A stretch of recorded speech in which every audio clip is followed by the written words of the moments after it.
एक दहेज पीड़ित नारी की आत्मकथा। नमस्कार दोस्तों, आज हम एक दहेज पीड़ित नारी की आत्मकथा इस विषय पर कहानी जानेंगे।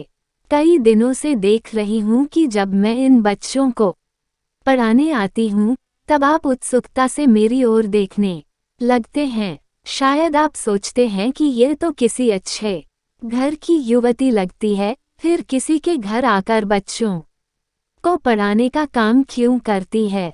सोचती हूँ अपनी व्यथा भरी रामकहानी आपको सुना ही दूँ ताकि आपकी उत्सुकता शांत हो सके।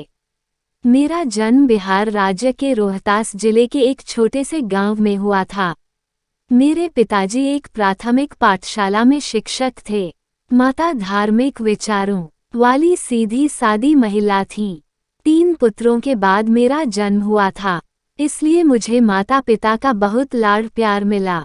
मेरे भाई भी मुझ पर जान देते थे।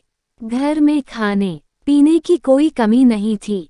गांव के प्राकृतिक वातावरण में मेरा बचपन बड़े सुख से बीता।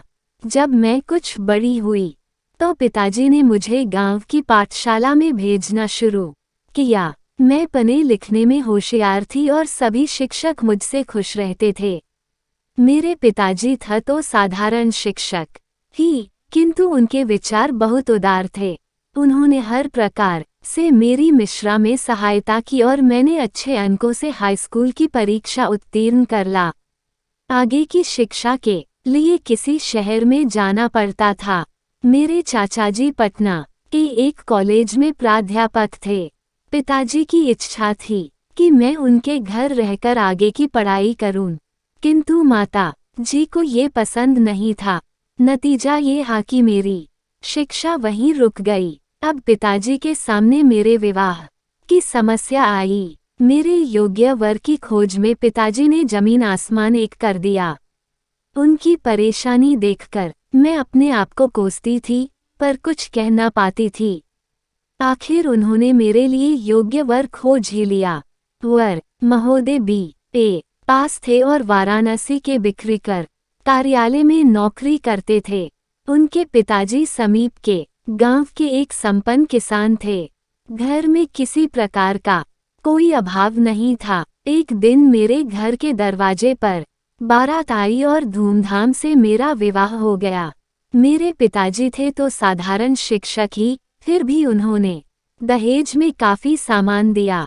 सुनने में तो आया था कि उन्होंने मेरे ससुर जी को नकद रुपये भी काफी दिए थे, पर मैं इसके बारे में ठीक नहीं जानती। अपने घर से विदा होकर ससुराल जाते समय मुझे जो दुख हुआ उसे मैं शब्दों में नहीं प्रकट कर सकती। खैर, मैं ससुराल आ गई और अपनी मेहनत तथा व्यवहार से सबको खुश रखने की कोशिश करने लगी।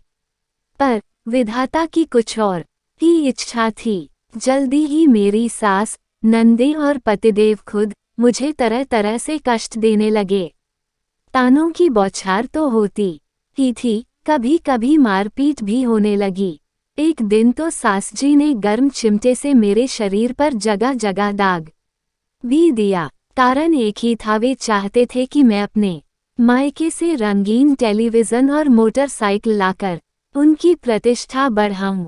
मैंने दबी जबान से पिताजी को सारी बातें बताईं, लेकिन वे रिटायर हो चुके थे और पेंशन के सहारे जीवन बिता रहे थे।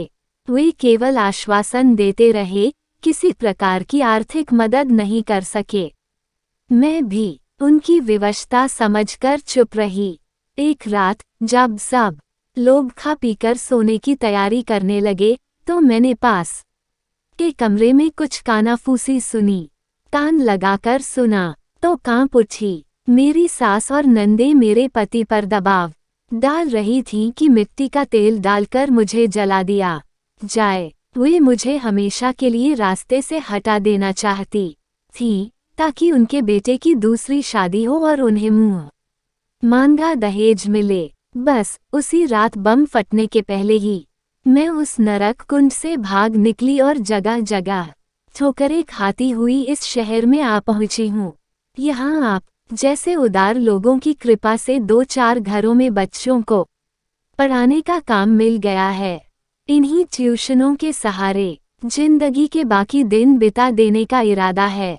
हाँ, ईश्वर से यही प्रार्थना करती रहती हूँ कि फिर भारतीय नारी के रूप में मुझे जन्म न दें। दोस्तों, ये कहानी आपको कैसी लगी ये कमेंट करके ज़रूर बताइए।